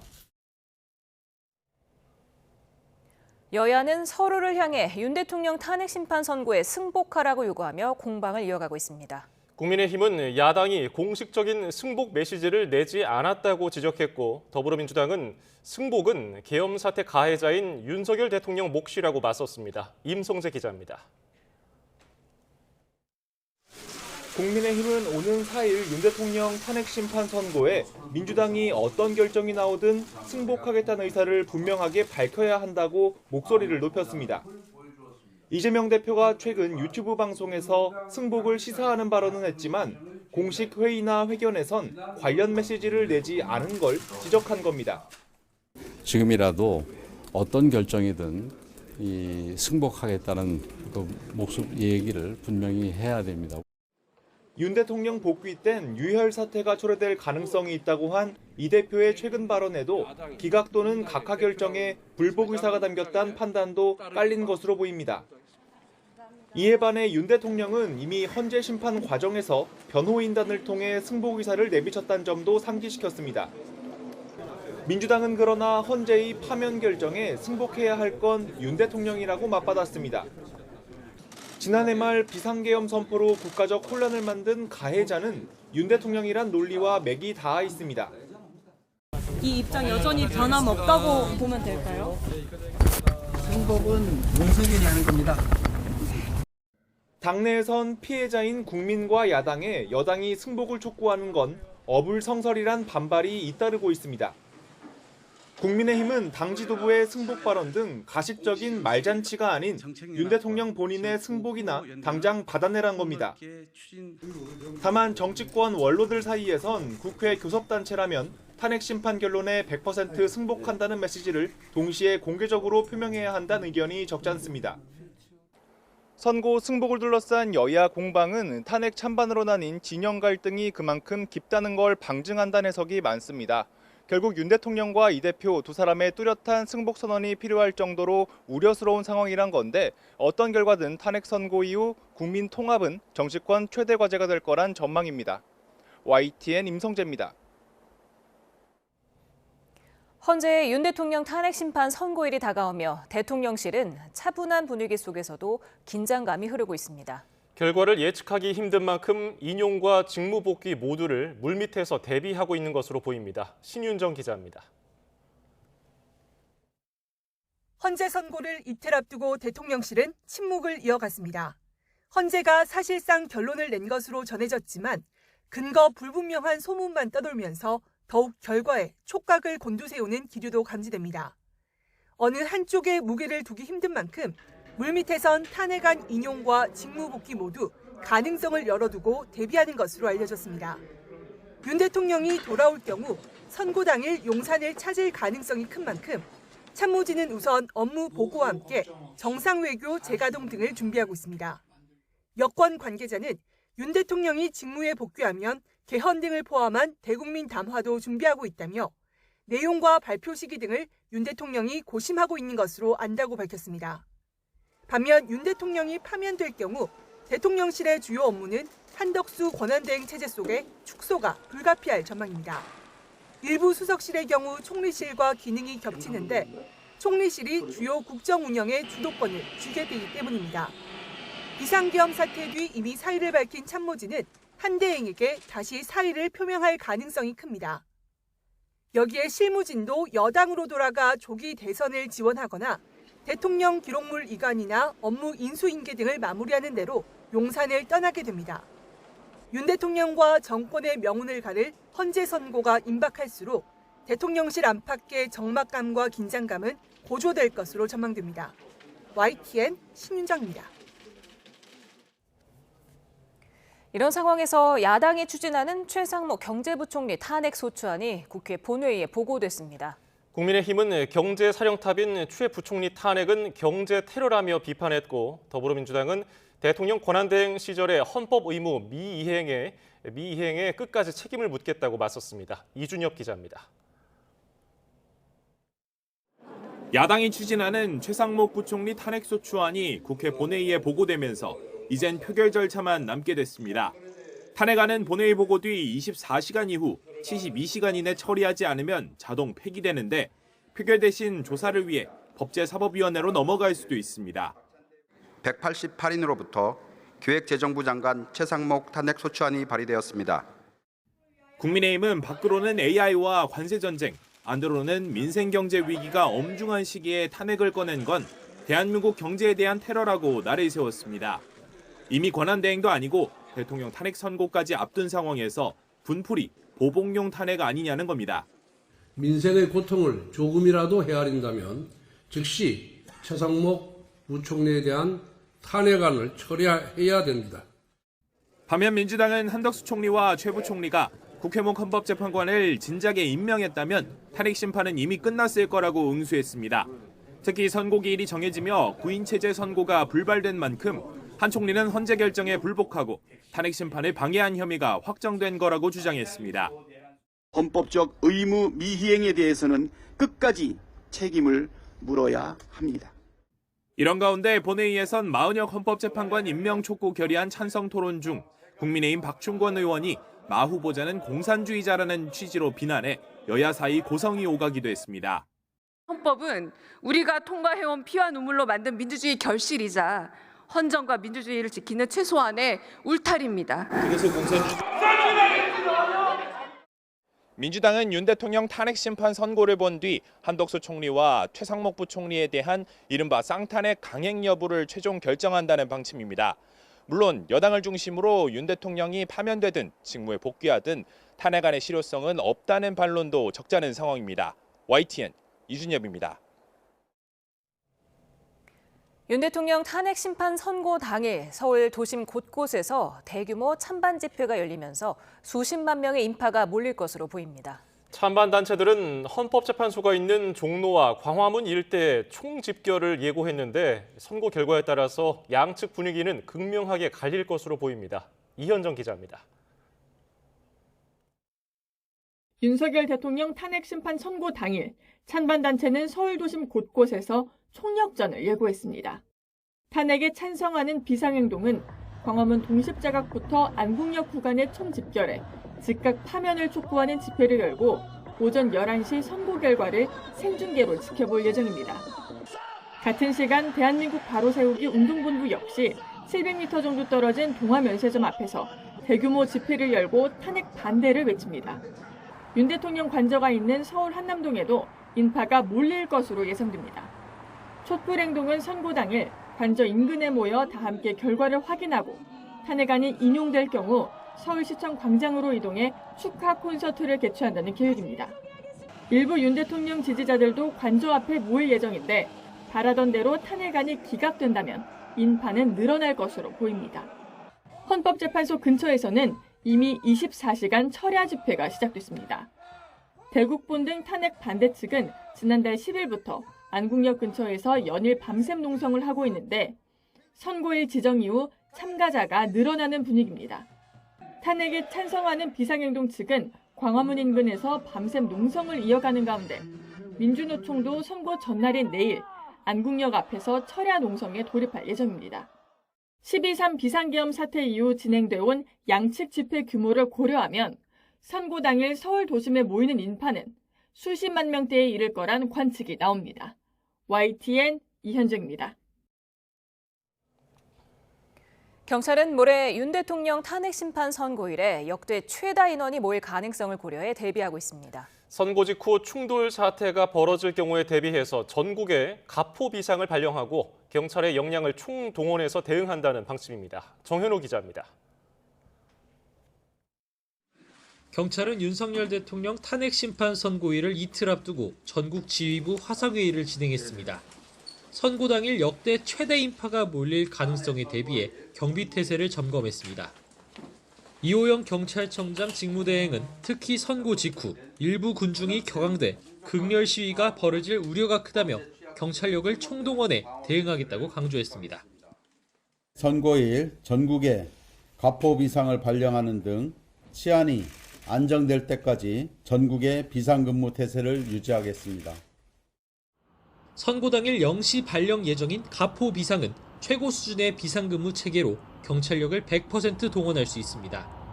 특히 서울에 210개 기동대 14,000여 명이 투입돼 헌법재판소와 국회 등 주요 기관을 중심으로 배치될 예정입니다. 경찰은 폭력 행위에 대해선 이경용 캡사이신 분사기와 장봉 사용도 적극 검토하고 있는데 현행범 체포와 구속 수사를 원칙으로 한다고 경고했습니다. 과격 행위를 선동하는 경우에도 무관용 원칙으로 대응한다는 방침인데 전담팀이 요주의 유튜버 다수를 모니터하고 있다며 불법 행위가 발견될 경우 즉각 제지할 수 있도록 조치하고 있다고 설명했습니다. 또 헌재와 재판관 위협에 대응하기 위해 선고 당일 헌재 내부에 경찰 특공대 20여 명을 배치합니다. 종로와 중구 일대는 특별 범죄 예방구역으로 설정하는데 시위대의 극단적 행위에 대비해 일대 순찰차에 소화 장비를 지급합니다. 선고일 전에도 경찰은 24시간 대응 체제를 유지하면서 헌재 일대를 시위대 등이 없는 진공 상태로 관리할 방침인데 선고일이 임박하면 검문 검색을 강화하고 위험용품 반입도 철저히 막을 예정입니다. 선고를 하루 앞둔 내일 09시부턴 경찰청과 서울경찰청에 가용 인력을 50%까지 동원할 수 있는 의료비상을 발령하며 대응 태세를 강화할 예정입니다. YTN 정현우입니다. 서울시교육청은 윤석열 대통령 탄핵 심판 선고를 전후해 학생 안전을 위해 총력 대응하겠다고 밝혔습니다. 시교육청은 오늘 긴급 전략회의를 열고 모레 배화여중 고등학교와 경기 상고가 추가로 휴업을 결정했고 정독 도서관도 휴관한다고 밝혔습니다. 또 청운중학교도 단축 수업을 결정해 대통령 탄핵 심판 선고일에 수업 조정을 한 학교와 기관은 모두 18군데가 됐습니다. 모레 열리는 윤석열 대통령 탄핵 심판 선고기일 일반인 방청 경쟁률이 역대 최고치를 기록하고 있습니다. 헌법재판소는 오늘 오후 6시 기준 7만 5천 명이 인터넷을 통해 선고기일 방청을 신청했다고 밝혔습니다. 선고 당일 일반인 방청석은 총 20석이 마련될 예정으로 경쟁률은 역대 최고치인 3,750대 1을 기록하고 있습니다. 정말 안 오르는 게 없습니다. 지난달 가공식품 물가 상승률이 3.6%로 1년여 만에 최대폭으로 상승했고 대학 등록금 인상으로 공공서비스 요금도 들썩였습니다. 이에 따라 전체 물가 상승률이 석 달 연속 2%대를 기록했는데요. 산불 여파에다 고환율, 또 기후변화가 물가를 더 자극할 것으로 우려됩니다. 이승은 기자입니다. 연초부터 품목과 기업을 가리지 않고 식품값이 줄줄이 오르고 있습니다. 지난해 1%대였던 가공식품 물가 상승률이 지난달 3.6%를 기록했습니다. 1년 3개월 만에 최대폭입니다. 김치가 15%, 커피가 8% 넘게 올랐고 빵과 햄이 6%대 올랐습니다. 김값, 고등어값 강세에 수산물도 4.9% 올라 1년 7개월 만에 최대폭으로 뛰었습니다. 잠잠하던 축산물도 수입 가격 상승으로 3.1% 상승했습니다. 외식 물가 3% 상승에 공공서비스 물가까지 들썩이며 지난달 전체 소비자 물가는 지난해 같은 달에 비해 2.1% 올랐습니다. 석 달 연속 2%대 상승률입니다. 3월부터 사립대학교 납입금 인상 영향으로 공공서비스가 상승했고요. 가공식품 같은 경우는 지난달 2.9%에서 이번 달 3.6%로 상승폭이 확대되었습니다. 식료품과 에너지를 제외해 물가의 추세적 흐름을 보여주는 OECD 방식 근원 물가 상승률은 1.9%로 안정적이었습니다. 하지만 서민들이 많이 찾는 품목으로 구성된 생활물가 상승률은 2.4%로 6달 연속 전체 물가 상승률을 웃돌았습니다. 여기에 농가가 밀집한 경북 지역 산불이 농축산물 가격을 더 밀어올릴 우려가 있습니다. 정부는 빨리 농사를 다시 시작하도록 지원하고 이번 달부터 다음 달까지 농축수산물 할인 지원에 300억 원을 추가 투입한다고 밝혔습니다. 전기, 가스, 철도 등 중앙부처가 관리하는 공공요금은 원가 절감과 자구 노력을 통해 인상 요인을 최대한 흡수하여 상반기 중 동결토록 하겠습니다. 트럼프 관세 정책으로 환율이 더 오른 가운데 무더위도 빨리 찾아올 것으로 보여 먹거리 물가 불안은 계속될 것으로 보입니다. YTN 이승은입니다. 국토부가 투기 수요를 차단하기 위해 강남 3구를 비롯한 서울 주요 지역 아파트의 이상 거래에 대해 현장 점검하고 있습니다. 국토부는 지난달 10일부터 아파트 이상 거래에 대해 국토부 서울시 합동 현장 점검과 자금 조달 내용에 대한 정밀 기획 조사라고 했다며 이같이 밝혔습니다. 국토부는 서울시의 토지거래 허가구역 확대 이후 시장 과열 양상이 발생하지 않도록 부동산 거래 과정에서 불법 행위를 사전에 차단해 주택시장이 안정화될 수 있도록 한다는 방침입니다. 미 백악관은 트럼프 대통령이 현지 시간 2일 상호 관세를 발표한 뒤 곧바로 효력을 발휘하게 된다고 밝혔습니다. 캐롤라인 레빗 백악관 대변인은 상호 관세로 미국은 더 이상 갈취당하지 않게 된다며 이같이 말했습니다. 백악관은 트럼프 대통령이 2일 오후 4시, 한국 시간으로는 3일 새벽 5시에 백악관에서 연설할 계획이라고 공지해 상호 관세 발표를 예고했습니다. 미국의 관세 폭탄과 함께 무역 장벽 보고서에서 언급된 농축산물 수입 압박도 걱정거리입니다. 미국 측이 현재 30개월 이하인 미국산 쇠고기의 원령 제한을 풀어달라거나 유전자 변형 LMO 감자 수입을 요구할 수 있기 때문입니다. 보도에 오동건 기자입니다. 미국 무역대표부가 발표한 2025년 외국 무역 장벽 보고서. 우리나라 관련 7페이지 중 농축산물 수입 관련 이슈가 한 페이지를 차지했는데 소고기에 대한 수입 제한이 먼저 언급됐습니다. 한국이 지난 2008년 30개월 미만 소고기만 수입하도록 했고 이 임시 조치가 16년 동안 계속됐다고 꼬집어 강도 높은 압박이 예상됩니다. 한국 진출 9년 만인 2017년부터 계속 수입 소고기 시장 1위를 차지하고 있는 미국 소고기는 지난해 약 22억 달러 규모로 성장했습니다. 만약 미국 소고기 수입 제한이 풀린다면 저렴한 가격을 무기로 시장을 장악할 가능성이 높습니다. 감자도 변수로 떠올랐습니다. 우리나라는 그동안 병해충을 이유로 미 일부 주에서 생산하는 감자 수입을 막아왔는데 이 부분이 무역 장벽으로 새롭게 언급됐습니다. 미국은 특히 유전자 변형 생물체 관련 규제에 대해 한국의 개혁 부족으로 글로벌 규제의 조화 속도가 늦어지고 있다며 비판 수위를 높였습니다. 이미 지난 2월 농촌진흥청이 미국 심플로트가 신청한 LMO 감자 품종에 대해 7년 만에 위험성 검사 적합 판정을 내린 상황. 식약처 인체 안전성 평가만 통과하면 미국 유전자 변형 감자 수입이 처음으로 가능해지지만 진통이 예상됩니다. GMO 감자의 수입이 허용되는 순간 국내 시장을 조금씩 잠식해야 할 것이 분명하고 축산업계 역시 반발하고 있습니다. 미국에서 나온 보고서에서도 보면 30개월령 이상의 쇠고기에 대한 그 강우병 통제에 대한 부분들이 정확하게 되지 않고 있다는 내용도 있기 때문에 농식품부는 이번 보고서가 매년 미국 측이 제기한 소고기와 원예작물 수입 장벽 언급과 큰 차이가 없다고 밝혔습니다.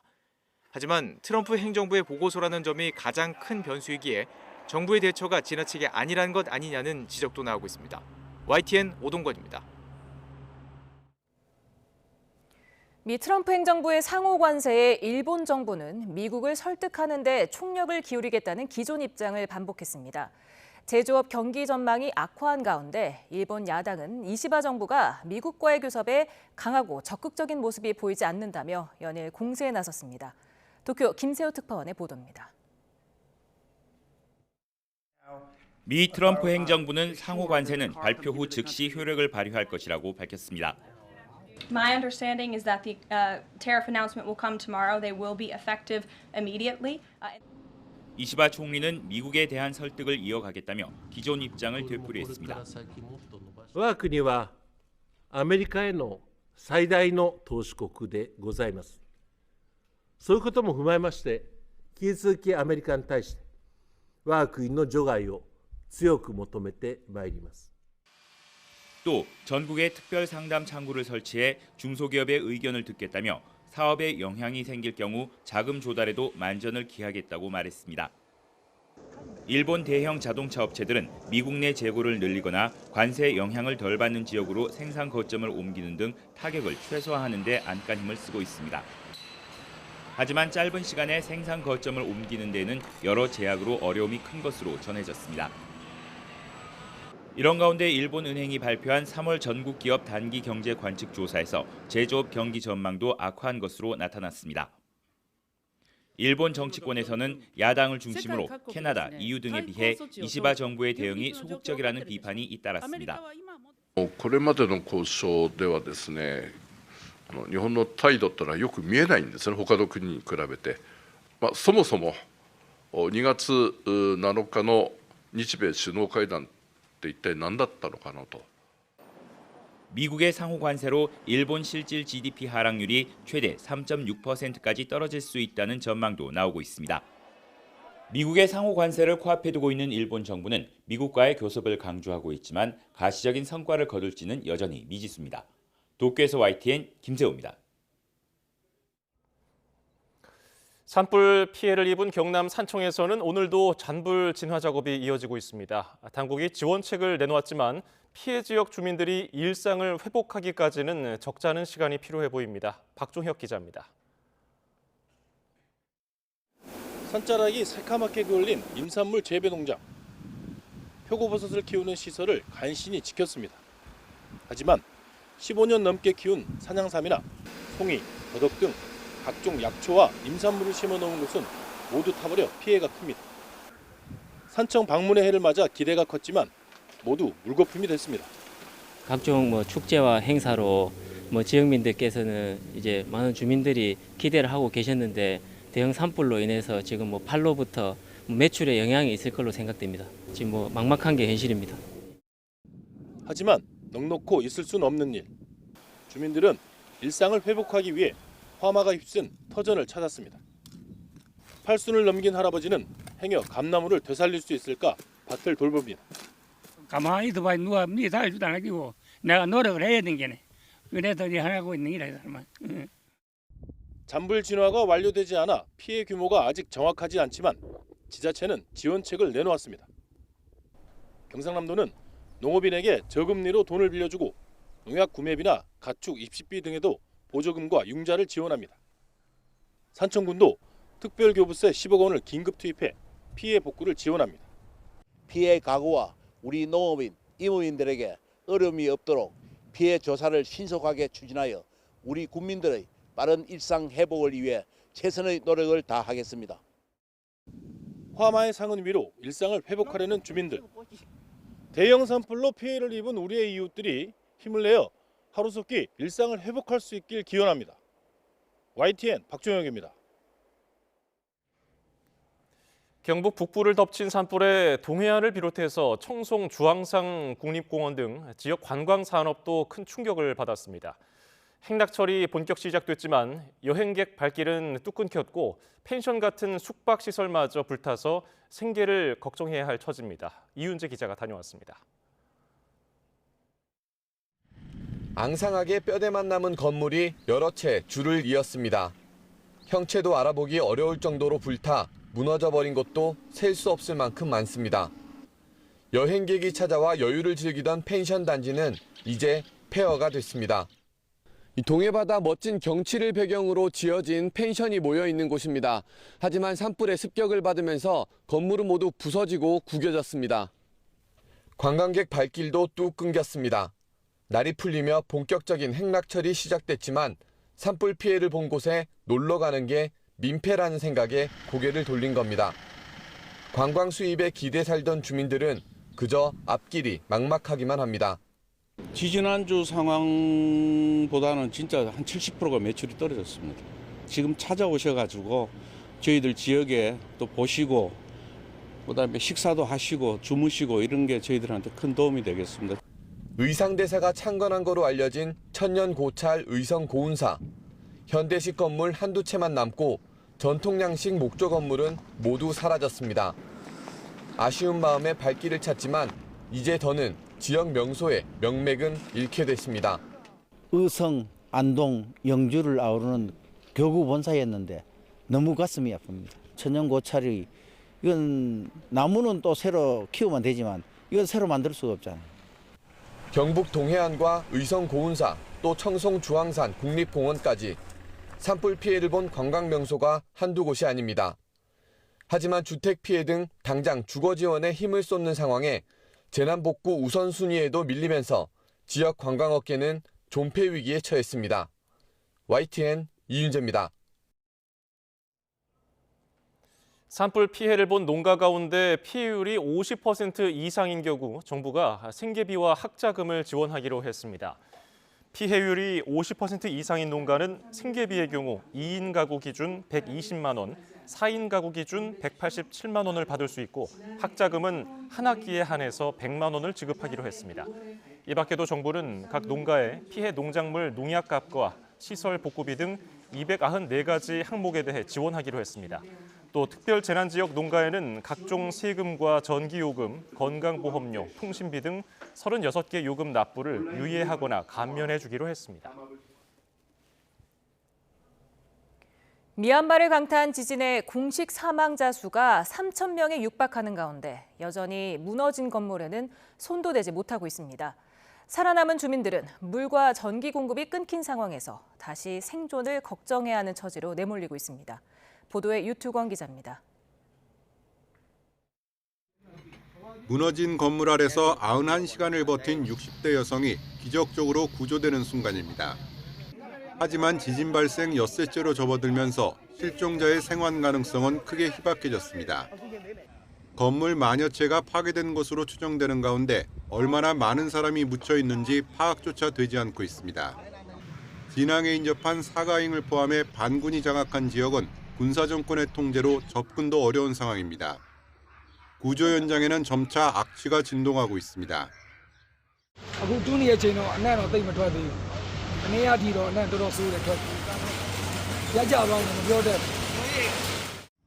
그나마 운영되는 병원들은 밀려드는 환자를 감당하지 못하고 있습니다. 병상마저 턱없이 부족해 야외에 임시병동이 설치됐습니다. 병원 안에서 치료받는 중환자나 의료진도 계속되는 여진 때문에 공포에 시달리고 있습니다. 많은 주민은 건물에서 최대한 멀리 떨어져 노숙 생활을 이어가고 있습니다. 취약한 위생 속에서 호흡기 감염이나 댕기열, 홍역 등의 확산 가능성도 커지고 있습니다. The hardships that some of them are facing today in terms of water, sanitation, etc., will run into outbreaks of infectious diseases in the future. 강진 이후 미얀마 반군의 임시정부인 민족통합정부에 이어 소수민족 게릴라 연합부대도 한 달간의 휴전을 선언했습니다. 하지만 군사정권은 필요한 방어 조치는 계속 취할 수밖에 없다며 군사행동을 이어가겠다는 입장을 드러냈습니다. YTN 유투원입니다. 중국에선 미얀마 강진 전후로 핏빛 태양이 목격돼 대재앙의 징조 아니냐는 불안감이 함께 퍼졌습니다. 미얀마에서 가까운 중국 윈난과 티베트 지역에서도 여진이 잇따라 공포를 키우고 있습니다. 베이징 강정규 특파원입니다. 한밤중 잠옷 차림의 대학생들이 다급하게 기숙사 밖으로 뛰쳐나옵니다. 어깨를 웅크린 채 3355 모여있을 뿐 다시 숙소로 돌아갈 엄두를 내지 못합니다. 새벽 2시쯤 중국 윈난성 일대에 규모 3.2의 여진이 발생하자 놀라 대피한 겁니다. 센 지진은 아니었지만 가까운 미얀마의 대재앙을 지켜본 터라 밤새 공포에 떨어야 했습니다. 지난달 28일 강진 전후 윈난성 주변에선 핏빛 태양이 목격되기도 했습니다.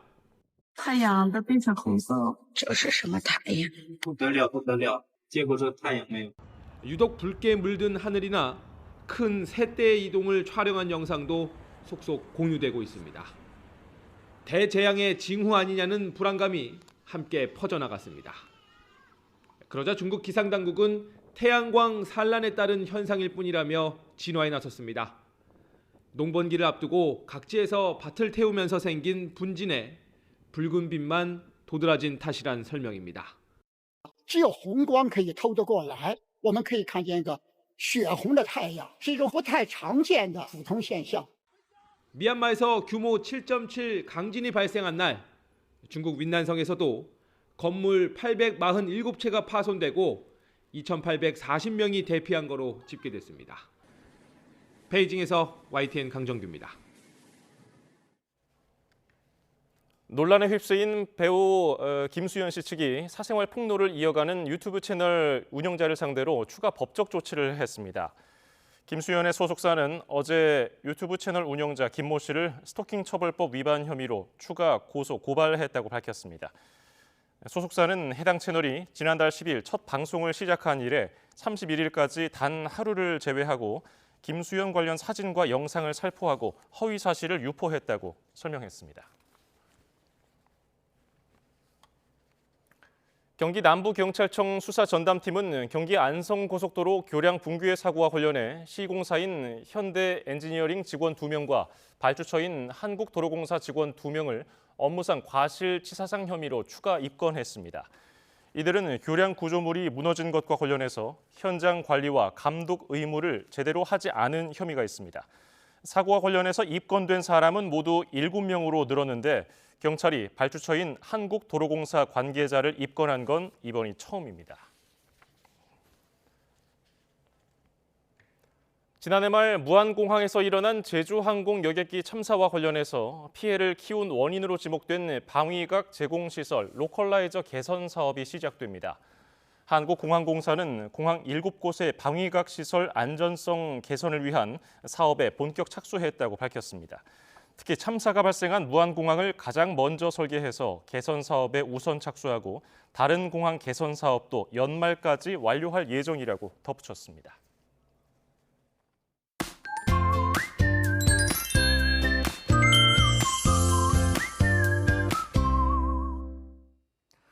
내일은 구름만 많이 지나는 가운데 일교차 큰 봄 날씨가 예상됩니다. 네, 내일 아침 서울 6도, 대전과 대구 5도 등 오늘보다 공기가 부드러워지겠고요. 한낮 전은 서울과 대전, 대구 모두 17도까지 오르며 따뜻함이 감도겠습니다. 내일은 하늘이 차차 개겠지만 일부 지역에서는 한때 빗방울이 떨어지겠습니다.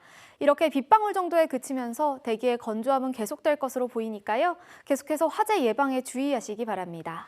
또 내일 수도권과 충남을 중심으로 초미세먼지 농도가 짙게 나타나는 곳이 있겠습니다. 미세먼지가 많은 날에는 사람뿐만 아니라 반려동물도 주의가 필요한데요. 우선 산책을 자제하는 것이 가장 좋습니다. 네, 하지만 실외 배변이나 다른 이유로 산책이 불가피하다면 비교적 미세먼지 농도가 낮은 시간대에 10분 이내로 짧게 산책을 하는 것이 좋습니다. 그리고 산책 후에는 목욕을 시키는 것이 중요하고요. 인공 눈물 등을 이용해 눈까지 씻어주어야 합니다. 이 점도 꼭 기억해 주시기 바랍니다. 올해도 따뜻한 봄 날씨가 이어지겠지만 계속해서 일교차가 크게 벌어지겠고요. 주말에는 전국 대부분 지역에 또다시 비가 내릴 전망입니다. 날씨 캔버스의 김수연, 원희다였습니다. 오늘 뉴스 플러스는 여기까지입니다. 시청해주신 여러분 고맙습니다.